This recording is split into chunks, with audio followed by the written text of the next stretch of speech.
Вау, мына қараңыздаршы, не деген холл, мына не деген холл. Өте үлкен отбасыға арналған осындай тамаша холлымыз, балашаға ойнап, шулап, рахаттанатын холл бөлмесі отбасылық.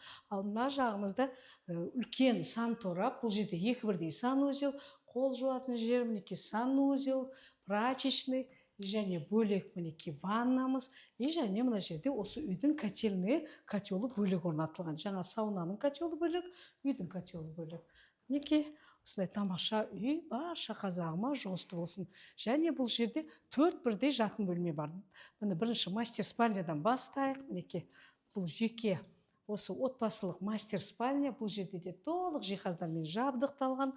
Өзінің гардеробы бар. Мінекей қараңыздаршы, тамаша проект. Терезелерінің бәрі прям өте үлкен кең. Мына жерде мінекей душевая, санторап, мінекей осы кең. Бұл отбасылық жуынатын бөлме. Кондиционер барлық жерде орнатылған. И мына ремонттарына мән береміз. Осындай жап-жарық, аппақ белоснежный үйіміздің іші.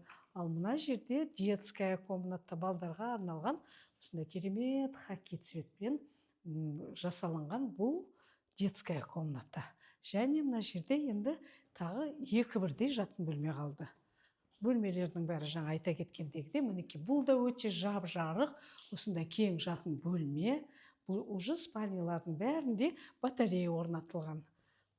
Где надо теплый пол, где не надо батарея. Но тоже жатын бөлме. Мінекей осындай тамаша үй, толық обзор жасап біттік.